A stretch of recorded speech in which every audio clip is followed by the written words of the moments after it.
আসসালামু আলাইকুম প্রিয় দর্শক, অন্য মঞ্চের আলাপ চাইতায় আপনাদের সকলকে আমন্ত্রণ জানাই। ভারতীয় ক্রিকেট বোর্ডের নির্দেশনায় আইপিএল থেকে বাংলাদেশের মুস্তাফিজকে বাদ দেওয়ার পর বাংলাদেশ সিদ্ধান্ত নিয়েছিল যে বাংলাদেশ ভারতে নিরাপত্তা ইস্যুতে খেলতে যাবে না আগামীর বিশ্বকাপ, মানে টি-20 যে বিশ্বকাপ আসতে যাচ্ছে সেটি। এই নিয়ে নানা রকম অনিশ্চয়তা, আলাপ আলোচনা, বিতর্ক, চিঠি, পাল্টা চিঠি, এসবের মধ্যে এখন বাংলাদেশের ক্রীড়া উপদেষ্টা আসিফ নজরুল জানাচ্ছেন যে ক্রিকেটের আন্তর্জাতিক নিয়ন্ত্রক সংস্থা আইসিসি নাকি বাংলাদেশকে এমন এক চিঠি দিয়েছে যেখানে তারা বলেছে যে বাংলাদেশ দলের নিরাপত্তা নিশ্চিত করতে ভারতে বিশ্বকাপে সে দলে মুস্তাফিজকে না নেওয়াই ভালো হবে। সেই সময়টায় বাংলাদেশের সমর্থকেরা ভারতে তাদের দলের জার্সি না পরে ঘুরলেই ভালো হবে এবং বাংলাদেশের নির্বাচন যতই এগিয়ে আসবে এই নিরাপত্তাহীনতা ততই বাড়বে। তাহলে এমন একটা অনিরাপদ দেশে কি করে বিশ্বকাপ আয়োজন করতে পারছে আইসিসি, আর কেনই বা তারা আশা করছে এরপরেও বাংলাদেশ দল সেখানে খেলতে যাবে? এসব নিয়ে আলোচনায় আমার সঙ্গে যুক্ত হচ্ছেন ভারতের সিনিয়র ক্রীড়া সাংবাদিক রাজীব ঘোষ। রাজীব ঘোষ, আপনাকে স্বাগত জানাই। রাজীব ঘোষ, মানে এ তো এক অদ্ভুত চিঠি, মানে ভারত এতটা অনিরাপদ আর সেটাই বিশ্বকাপের ভেন্যু, এমন কথা আইসিসি কি করে বাংলাদেশকে লিখতে পারলো? মানে আপনি আমাদের ক্রীড়া উপদেষ্টার বক্তব্য শুনেছেন নিশ্চয়ই। হ্যাঁ, অবশ্যই শুনেছি। একটু আগে আসিফ নজরুল সাহেব যে প্রেস কনফারেন্স করেছেন সেটা আমি শুনেছি এবং শেষ পর্যন্ত শুনেছি। এবং সেখানে উনি বলেছেন যে এই তিনটে শর্তের কথা বলেছেন, তিনটি পয়েন্টের কথা বলেছেন, যেগুলো করলে হয়তো বাংলাদেশের নিরাপত্তা বিঘ্নিত হতে পারে। তো এটা কিন্তু পুরো ঘটনাটায়, এই পুরো ইস্যুটায় কিন্তু একটা বিরাট মোড়, একটা বিরাট টার্নিং পয়েন্ট বলা যেতে পারে। কারণ সত্যিই যদি আইসিসির নিরাপত্তা টিম তারা যদি মনে করে যে এই ধরনের ঘটনা হতে পারে, তার মানে তো আইসিসি মেনে নিচ্ছে যে বাংলাদেশ দলের নিরাপত্তা ভারতে সত্যি বিঘ্নিত হতে পারে। এবং সেক্ষেত্রে তাদের আর বাংলাদেশের ম্যাচ অন্য দেশে মানে শ্রীলঙ্কায় সরিয়ে দেওয়া ছাড়া আর কোনো উপায় আছে বলে অন্তত আমার মনে হয় না। এতদিন ধরে যদি যে যে গতকাল বলবো না, আজ দুপুর পর্যন্ত যে একটা খবর পাওয়া যাচ্ছিল যে ভারতের অন্য শহরে, বিশেষ করে দুটো দক্ষিণের শহরে চেন্নাই এবং তিরুবনন্তপুরমে বাংলাদেশের ম্যাচগুলো সরিয়ে দেওয়া হতে পারে। তো সেক্ষেত্রে আইসিসি টিম সত্যিই যদি এরকম কোনো রিপোর্ট বা মেল করে থাকে, তাহলে কিন্তু সেটার আর কোনো রাস্তা থাকলো না আইসিসির সামনে।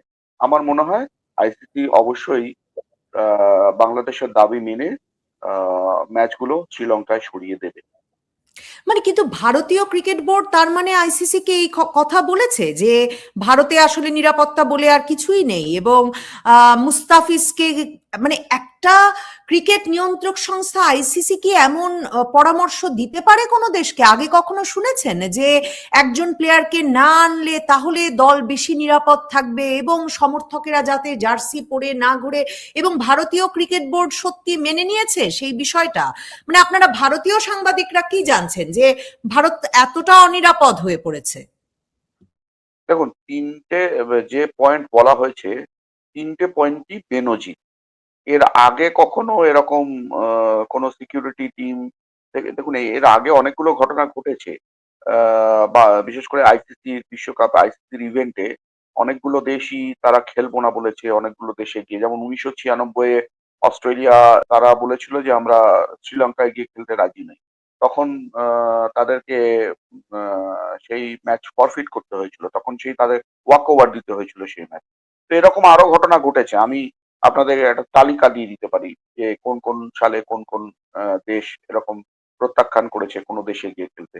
কিন্তু এই ধরনের কোনো অবজারভেশন, কোনো পর্যবেক্ষণ, মুস্তাফিজুর রহমান যখন ভারতে এসে আইপিএল খেলেছে, তখন আমি সেই আইপিএল কভার করেছি। মুস্তাফিজুর রহমানের সঙ্গেও আমার অনেকবারই কথাবার্তা হয়েছে এবং যথেষ্ট একটা ভালো সম্পর্ক তৈরি হয়েছিল। যথেষ্ট ভালো ছেলে এবং ভদ্র ছেলে মুস্তাফিজুর, এইটুকু আমি জানি ব্যক্তিগতভাবে।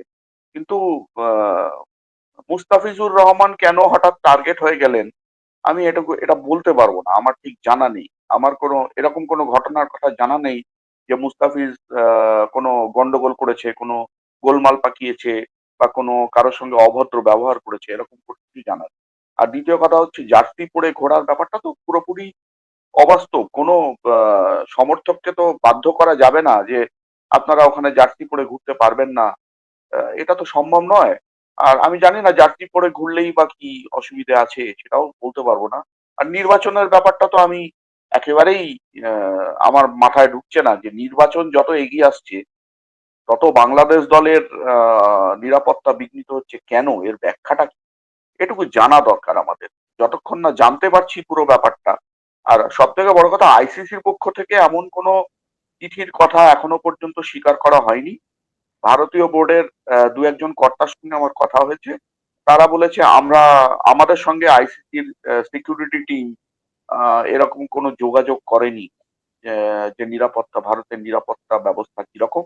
আজকেই একটা ভিডিও সোশ্যাল মিডিয়াতে ভাইরাল হয়েছে যে যারা নিউজিল্যান্ড টিম তো এখন ভারতে আছে, তারা বড়দায় কালকেই ম্যাচ খেলেছে এবং আজকে সকালে বেশ কয়েকজন নিউজিল্যান্ডের প্লেয়ার তারা মর্নিং ওয়াক করতে বেরিয়েছিলেন এবং তাদের সঙ্গে আহ, নিরাপত্তার কয়েকজন কর্মীও ছিলেন। তো তাদের ওপর কোনো হামলা হয়েছে বা তারা কোনো রকম সিকিউরিটি নিরাপত্তার অভাব বোধ করেছে বলে এরকম কিছু জানা যায়নি। সুতরাং ভারতে এরকম বাংলাদেশিদের ওপর কেন এরকম আহ, নিরাপত্তা বিঘ্নিত হবে, বাংলাদেশিদের নিরাপত্তা বিঘ্নিত হবে, আমার ঠিক যুক্তি ঠিক ইয়ে হচ্ছে না, আমার যুক্তি লজিকে মিলছে না। মানে ভারত নিউজিল্যান্ড ম্যাচে কিন্তু আবার বাংলাদেশি একজন আম্পায়ার হিসেবে দায়িত্ব পালন করছেন, সৈকত। তো সেটাও ভারতীয় সংবাদ মাধ্যমে লেখা হচ্ছিল। মানে ভারতের সংবাদ মাধ্যম তো মানে বারবার বলছিল যে বাংলাদেশের সরকার যে কেন নিরাপত্তা উদ্বেগ বোধ করছেন, একে মানে মুস্তাফিজকে তো নিশ্চয়ই এক রকমের নিরাপত্তা উদ্বেগ থেকেই মানে বিসিসিআই বাদ দিল আইপিএল এ।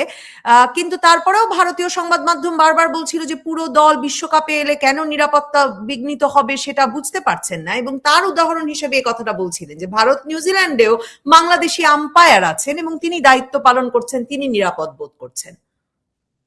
না, আপনি যে কথাটা বললেন যে মুস্তাফিজুর রহমানকে নিরাপত্তার অভাবের জন্য বাদ দেওয়া হয়েছে, এটা কিন্তু কোনো সরকারি ব্যাখ্যা না। এটা কিন্তু কোনো ভারতীয় ক্রিকেট বোর্ড কিন্তু একবারও কোনো তাদের অফিসিয়াল কমিউনিকেশনে উল্লেখ করেনি যে মুস্তাফিজুর রহমানকে নিরাপত্তার অভাবের জন্য বাদ দেওয়া হচ্ছে। কোনো কারণ দেখানো হয়নি। ফলে এটা ধরে নেওয়া হয়েছে বাংলাদেশের সংবাদ মাধ্যমে, সামাজিক মাধ্যমে, সোশ্যাল মিডিয়াতে এবং হয়তো ভারতীয় কিছু সংবাদ মাধ্যমেও হয়তো এরকম ধরে নেওয়া হয়েছে, অ্যাসেস করা হচ্ছে যে তাকে নিরাপত্তার অভাবের জন্য বাদ দেওয়া হয়েছে। তাই যদি হতো, নিরাপত্তার অভাবের জন্যই যদি বাদ দেওয়া হতো, তাহলে আপনি যার কথা বললেন, সৈকতের কথা, তাকেও তো রাখা হতো না এই ম্যাচে, তাই না? বাংলাদেশি মানেই যে নিরাপত্তার অভাব বোধ করবেন এরকম কোনো ব্যাপার নেই। আর এখনো স্টিল কলকাতায় আমি কলকাতায় থাকি, কলকাতায় প্রচুর বাংলাদেশি আসা যাওয়া করছেন, চিকিৎসার কারণে হোক, বেড়াতে যাওয়ার কারণে হোক। তারা প্রচুর বাংলাদেশি এখনো ভারতে আসা যাওয়া করছেন এবং তাদের ওপর হামলা হয়েছে বা তারা তাদের নিরাপত্তা বিঘ্নিত হয়েছে এরকম কোনো ঘটনা কিন্তু এখনো পর্যন্ত শোনা যায়। মুস্তাফিজুর রহমানের যে ঘটনাটা, সেটাও কিন্তু সোশ্যাল মিডিয়াতে ভীষণ রকম ভাবে প্রতিবাদ হয়েছে, আমি বলবো না, কয়েকটা ক্ষেত্রে কয়েকটা সোশ্যাল মিডিয়া প্ল্যাটফর্মে এই নিয়ে মুস্তাফিজুর রহমানকে কেন নেওয়া হলো, বাংলাদেশে এত হিন্দু হত্যা হচ্ছে তা সত্ত্বেও আমরা কেন মুস্তাফিজুর রহমানের মতো একজন বাংলাদেশিকে মেনে নেব, আইপিএল এ খেলতে দেখাটা মেনে নেব, এই ধরনের কয়েকটা দাবি উঠেছিল, যেটাকে জনগণের দাবি বলে মনে করা হয়েছিল। এবং জনগণের দাবি একটা উঠলে, আজকাল সোশ্যাল মিডিয়া এত পাওয়ারফুল, আপনিও জানেন, আমরা সবাই জানি যে সোশ্যাল মিডিয়াতে এতটাই প্রভাব বিস্তার করে মাঝে মাঝে কোনো কোনো ঘটনায়, যখন প্রশাসক, যারা শাসক দল, শাসক রাজনৈতিক দল, তারা সেই দাবিকে মান্যতা দেওয়ার জন্য কিছু কিছু সিদ্ধান্ত নেন, যে যে যখন এই ধরনের ঘটনা ঘটে আর কি, তো তখন তারা সিদ্ধান্ত নিত। আমার মনে হয় মুস্তাফিজুর রহমানের ব্যাপারটাও সেরকমই একটা সিদ্ধান্ত, যেহেতু সোশ্যাল মিডিয়াতে এতটা দাবি উঠেছিল। সোশ্যাল মিডিয়াতে এখন অনেক কিছুই হয়, কিছু কিছু কিছু যুক্তিপূর্ণ, কিছু কিছু সঠিক, কিছু কিছু আবার অযৌক্তিক, কিছু কিছু বেঠিক। তো এইগুলোকে কতটা মান্যতা দেওয়া হবে, কতটা মান্যতা দেওয়া হবে না, সেটা পুরোপুরি শাসক দলের এবং সরকারের উপর ডিপেন্ড করে।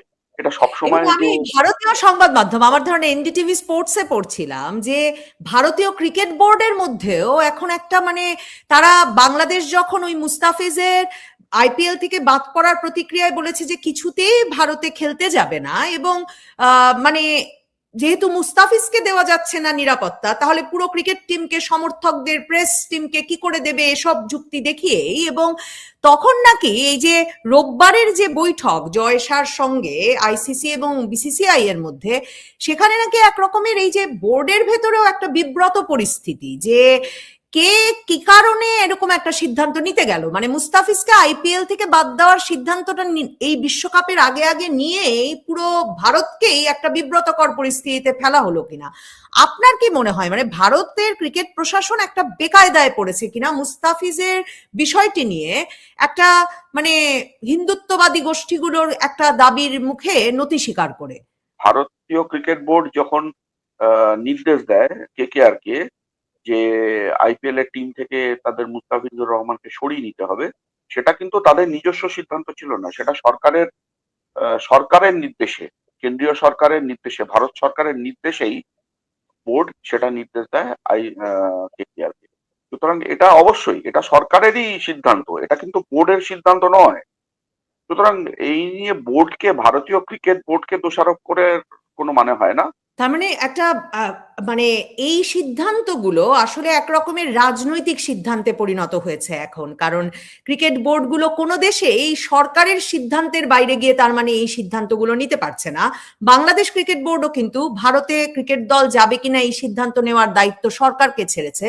ভারতের ক্রিকেট বোর্ড যেমন ছেড়েছিল যে পাকিস্তানে ভারতীয় ক্রিকেট বোর্ড খেলতে যাবে কিনা সে সিদ্ধান্ত নেবে সরকার, মুস্তাফিজের ঘটনার সিদ্ধান্ত আপনি বলছেন সরকার নিয়েছে। তার মানে এটা আসলে ভারত বাংলাদেশ সরকার, দুই সরকার সিদ্ধান্ত নিচ্ছে, এবং তাদের এক রকমের ইগোর লড়াই ও হয়ে উঠেছিল, এবং এটা বোধহয় এখন আর সামাল দেওয়া যাচ্ছে না। মানে আইসিসির চিঠির পর মনে হচ্ছে যে এ এক মানে বেসামাল পরিস্থিতি তৈরি হয়েছে। দেখুন, আইসিসির চিঠির কথা আপনি যেটা বলছেন, আইসিসির চিঠি যদি সত্যি এরকম আইসিসির নিরাপত্তার দল কোনো চিঠি বিসিবির কাছে পাঠিয়ে থাকে বা বাংলাদেশের সরকারের কাছে পাঠিয়ে থাকে, তাহলে সেই চিঠি নিশ্চয়ই আইসিসির যারা প্রধান কর্তা আছে তাদের কাছেও পৌঁছেছে। এবং সেটা যদি হয়ে থাকে, তাহলে তো বলতেই হবে যে বাংলাদেশের দাবি একদম সঠিক। এতদিন ধরে আইসিসি যেটা বলে আসছিল যে ভেন্যু সরানো সম্ভব নয়, ম্যাচ সরানো সম্ভব নয়, সত্যি এটা খুবই ডিফিকাল্ট। একটা দেশ থেকে 1 মাস মাত্র বাকি আছে, আগামী 7 তারিখ, 1 মাসও বাকি নেই, আগামী 7ই ফেব্রুয়ারি বাংলাদেশের প্রথম ম্যাচ খেলতে নামার কথা কলকাতায়। 1 মাসও বাকি নেই। এখন এখন যদি এবং 4টে ম্যাচ খেলার কথা তাদের, একটা দুটো ম্যাচ নয়, চারটে ম্যাচ খেলার কথা বাংলাদেশের ভারতে। এখন যদি 4টে ম্যাচকে সরিয়ে শ্রীলঙ্কায় ট্রান্সফার করা হয়, অন্য কোনো শহরে না, একটা অন্য দেশে, সেখানে যদি শিফট করা হয়, তার যে ভিসা প্রক্রিয়া, তার যে আর্থিক ক্ষতি, তার যে, এবং সব থেকে বড় কথা, শুধু তো বাংলাদেশ নয়, বাংলাদেশের সঙ্গে আরো 4টে দল এতে যুক্ত আছে। প্রত্যেকটা দলই ভেন্যু অনুযায়ী তাদের প্রস্তুতি সারে, কোন ভেন্যুতে তাদের ম্যাচ, কোন ভেন্যুর কিরকম রেকর্ড, কোন ভেন্যুতে কিরকম পিচ কন্ডিশন কিরকম থাকে, সেই তথ্য নিয়ে তারা প্রস্তুতি সারে। সেই প্রস্তুতি তাদের সারা হয়ে গেছে। তারা এরপরে বেঁকে বসবে কিনা, যদি সেই ভেন্যু যদি শিফট করা হয়, তারা এরপরে বেঁকে বসবে কিনা, তারা এরপরে রাজি হবে কিনা অন্য কোনো মাঠে গিয়ে খেলতে, সেটাও একটা বিষয়। সুতরাং সব রকম কথা ভেবেই আইসিসি এখনো পর্যন্ত চুপচাপ রয়েছে, এখনো পর্যন্ত নিজেদের মধ্যে আলোচনা করছে এবং সব পক্ষের সঙ্গে আলোচনা করছে যে এত দ্রুত 4টে ম্যাচকে শ্রীলঙ্কায় ট্রান্সফার করা সম্ভব না। এবং সেটাও বাংলাদেশ ক্রিকেট বোর্ড এবং বাংলাদেশ সরকারকে বুঝতে হবে যে এটা যদি সম্ভব না হয়, তাদের টুর্নামেন্ট খেলাটাই এখানে বানচাল হয়ে যাবে, তাদের পক্ষে তাদের চারটে ম্যাচই তারা খেলতে পারবে না, এবং কার্যত টুর্নামেন্টটাই তারা খেলতে পারবে না। সুতরাং এটা বাংলাদেশের ক্রিকেটের পক্ষেও কিন্তু বড় ক্ষতি। বাংলাদেশের যারা ক্রিকেটার, তাদের একটা বড়সড় আর্থিক ক্ষতির মুখে পড়তে হবে। বাংলাদেশের ক্রিকেট বোর্ডকেও একটা বড়সড় আর্থিক ক্ষতির মুখে পড়তে হবে। এইসব ভেবেই তাদের বিচার বিবেচনা করা উচিত। তবে এক্ষেত্রে সরকার যদি সমানে বোর্ডকে পরিচালিত করে, তাহলে কিছু করার নেই। তাহলে সত্যি সরকারের তো কর্তাদের আপনি বারবার বলছেন আইসিসি যদি চিঠিটা দিয়ে থাকে, কিন্তু আইসিসির এই চিঠির পরে তো পুরো সমীকরণ বদলে গেছে। মানে নিরাপত্তাহীনতা আছে, সেখানে কেন বাংলাদেশ তার ক্রিকেটারদের পাঠাবে? তাহলে তো উল্টো বোধ হয় বাংলাদেশের আইনি ব্যবস্থা নেওয়া উচিত এখন আইসিসির বিরুদ্ধে, যে এমন নিরাপত্তার ব্যবস্থা না করে খেলতে ডাকছে কেন। অবশ্যই আপনি একদম ঠিক কথা বলেছেন, এবং যদি সত্যি চিঠিটা দিয়ে থাকেন, আমি বারবার এই লাইনটাই ইউজ করছি, যদি সত্যি কেন চিঠিটা বলছেন দিয়ে বলেন থাকেন, তো, বারবার কেন বলছেন সত্যি সত্যি? আইসিসির পক্ষ থেকে এখনো পর্যন্ত কোনো রকম এই ব্যাপারে মন্তব্য করা হয়নি।